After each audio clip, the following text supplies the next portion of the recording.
வணக்கம். நான் உங்கள் பாசமிகு பத்திரிகையாளர் தேவிமணி. இந்த வருஷ கடைசியில் தான் எல்லாமே நடக்கும் போல இருக்குது. இப்போ என்னடானா திடீர்னு இன்றைக்கி நயன்தாரா ஒரு பெரிய வெடிகுண்டை போட்டாங்க.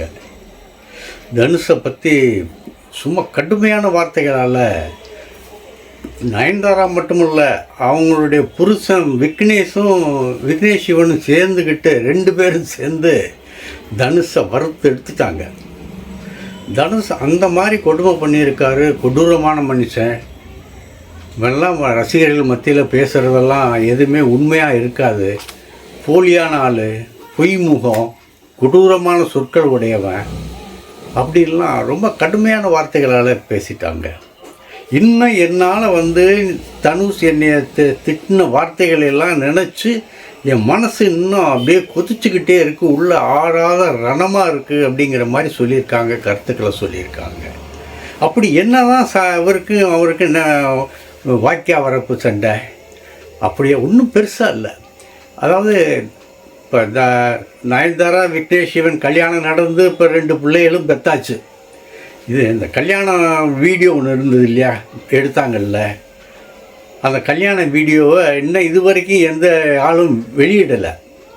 அதை வாங்கின நெட்ஃப்ளிக்ஸ்காரங்க என்ன பண்ணிட்டாங்க, நீங்கள் இந்த மாதிரியே இது பண்ணிவிட்டு காசும் வாங்கிட்டீங்க, இந்த மாதிரி பண்ணிட்டீங்கன்னு சொன்னால் என்ன அர்த்தம், எங்களுக்கு அதை பண்ணி கொடுங்க, முழுமையாக பண்ணி கொடுங்க, நாங்கள் இது பண்ணணும் அப்படின்னு சொல்லி அவங்க நெட்ஃப்ளிக்ஸ்காரங்க கொஞ்சம் வற்புறுத்தின உடனே நெட்ஃப்ளிக்ஸ்காரங்களுக்காக இவங்க என்ன சில இதெல்லாம் சேர்த்தாங்க. அப்போ இவங்களுடைய நயன்தாராவுடைய காதல் எங்கே ஆரம்பிச்சுன்னு சொன்னால் தனுஷுடைய படத்தில் தான் காதல் ஆரம்பிச்சு. அந்த காதல் ஆரம்பின நேரத்தில் இந்த விக்னேஷ் சிவன் எழுதின பாட்டு தான் அவங்களுடைய காதலுக்கு ஒரு அடித்தளமாக இருந்தது. அந்த பாட்டினுடைய சில வரிகளையும் மற்றும் இந்த படத்தினுடைய சில காட்சிகளையும் ஃபோட்டோ ஸ்டில்களையும் நாங்கள் பயன்படுத்திக்கணும், நீங்கள் பெர்மிஷன் கொடுங்க அப்படின்னு தனுஷுக்கிட்ட, ஏன்னா அந்த படத்தினுடைய உரிமை அவர் தான், பெர்மிஷன் கொடுங்கன்னு கேட்டிருக்காங்க. அவர் பெர்மிஷன் கொடுக்கல. 2 வருஷம் ஆச்சான். நயன்தாரா சொல்கிறாங்க 2 வருஷமாக இழுத்து அடித்தார், பெர்மிஷனே கொடுக்கல. கடைசியில் என்ன செஞ்சோம், இனிமேல் இவர் தரமாட்டார் அப்படிங்கிறதுக்காக நாங்கள் என்ன பண்ணோம், எடுத்ததெல்லாம் நீக்கிட்டு நாங்கள் புதுசாக ஷூட் பண்ணி அதில் சேர்த்தோம். சில செய்திகள் சேர்த்துட்டு நாங்கள் வெளியிட போகிறோம். அதாவது 18ஆம் தேதி வெளியிட போகிறாங்க. அதுக்கு முன்னால் ஒரு ட்ரெய்லர் வெளியிட்டோம். அந்த ட்ரெய்லரில் அந்த பாடல் காட்சியினுடைய அது ஒரு 3 செகண்ட்ஸ்க்காக அவர் 10 கோடி ரூபா கேட்குறாரு. என்னுடைய அனுமதி இல்லாமல், எங்களுடைய உரிமையை கேட்காமல், நீங்கள் எங்களுடைய பாடல்களுடைய 3 செகண்ட் நீங்கள் பயன்படுத்தியிருக்கிறதுனால எனக்கு 10 கோடி ரூபா நஷ்ட ஈடு தரணும் அப்படின்னு சொல்லி தனுஷ் கேட்டிருக்காரு. இது தனுஷுக்கு நியாயமா? 3 செகண்ட்ஸுக்கு 10 கோடியா? இது என்ன அநியாயம்? அவர் என் மீது வைத்துள்ள ஒரு வஞ்சினம், கடுமையான என் மீது அவர் கோபம் வச்சு கொண்டிருக்காரு. என்னை கோபம் கொண்டு திட்டும் போதெல்லாம் கடுமையான வார்த்தைகளெல்லாம் என்னை திட்டியிருக்காரு. அதெல்லாம் நான் சகிச்சுக்கிட்டு தான் இத்தனை நாள் இருந்திருக்கிறேன். அவருக்கும் எனக்கும் இடையேயான அந்த முன் விரோதத்துக்கான காரணம் அவருக்கும் தெரியும், எனக்கும் தெரியும். அதனால் அவர் என்னை பழி வாங்குறாரு அப்படின்னு ரொம்ப கடுமையான வார்த்தைகளால், அதாவது தமிழ் சினிமாவுடைய வரலாற்றில் ஒரு ஹீரோயின் ஒரு ஹீரோவை பகிரங்கமாக இந்த அளவு தாக்கி அறிக்கை விட்டதல்ல. 3 பக்கம் அறிக்கை, 3 பக்கத்துலேயும் விளாசி தள்ளிட்டார். அதோட அவருடைய கணவர் விக்னேஷ் சிவன் அவருடைய இன்ஸ்டாகிராம் பக்கத்தில் அவருக்கு பக்கபலமாக, அதாவது மனைவிக்கு பக்கபலமாக இருந்து அவர் சில கருத்துக்களை சொல்லியிருக்காரு. நீ ரசிகர்கள் மத்தியில் நீ பேசுவதற்கு தகுதி இல்லாதவங்கிற மாதிரிலாம் பேசிட்டார். இவர் ஃபிலிம்ஃபேர் அவார்டில் எதுலேயோ பேசும் பொழுது நயன்தாராவை மறைமுகமாக சாடி பேசுனதையும் அவர் சுட்டி காட்டியிருக்காங்க. ஆக இது இத்தோடு நிற்கிற காரியமாக தெரியலை. இப்போ இவங்க 2 பேரும் இந்த அறிக்கை விட்டதுக்கு தனுஷ் தரப்புலேருந்து அறிக்கை விடாமல் இருந்தால், அல்லது அதற்கு விளக்கம் சொல்லாமல் இருந்தால் அவர் சைடில் குற்றம் இருக்குது அப்படிங்கிற மாதிரி வெளியாயிரும். சரி, இந்த முட்டல் மோதல்களுக்கு அடிப்படை காரணம் என்ன? அது இருக்குது. அதாவது தனுஷ், ஐஸ்வர்யா, ரஜினி இந்த 2 பேருக்கும் இடையே மன வருத்தம் ஏற்படுவதற்கும் மன முறிவு ஏற்படுவதற்கும் காரணம் நயன்தாரா அப்படிங்கிற ஒரு கருத்து தனுஷ் தரப்பில் சொல்லப்படுது. இது அதிகாரபூர்வமாக சொன்னாங்கன்னா பரவாயில்ல, அவங்க மேலோட்டமாக விசாரிக்கும் போது அந்த மாதிரி சொல்கிறாங்க.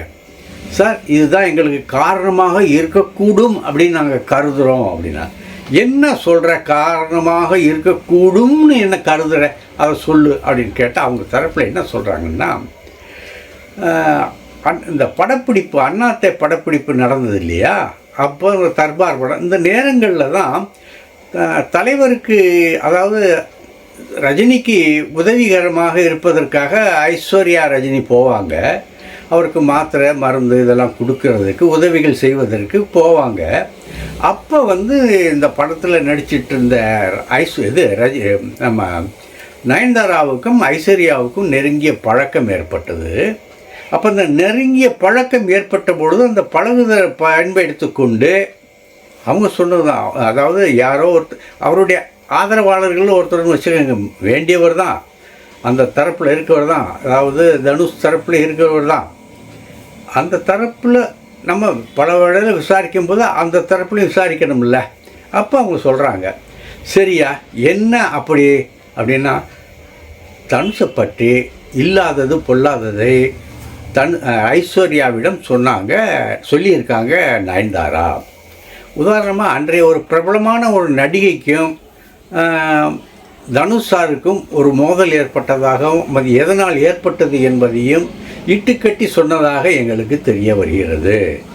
அந்த நடிகை பிரபலமான நடிகை அப்படிங்கிறாரு. அந்த பிரபலமான நடிகை யாருன்னா அனிருத்தோட கிசுகிசுக்கப்பட்டவர், அப்புறம் இந்த நம்ம தளபதி விஜயோட கிசுகிசுக்கப்பட்டவர் தான் அந்த நடிகை. அவங்களுக்கு நம்ம தனுஷுக்கும் சில இடையே முரண்பாடுகள் ஏற்பட்டு மோதிக்கொண்டதாக அவங்க அந்த தரப்பில் சொல்கிறாங்க. அதையெல்லாம் ஐஸ்வர்யாவிடம் சொல்லி மனதை கெடுத்து விட்டார்கள். உன் கணவர் யோக்கியமானவன் கிடையாது, உனக்கு துரோகம் பண்ணுறாரு அப்படிங்கிற மாதிரியெல்லாம் இட்டுக்கட்டி சொல்லி அவங்க மனசு குறைச்சிட்டாங்க. இதனால் வீட்டில் 2 பேருக்குமே நிம்மதி இல்லாமல் போச்சு.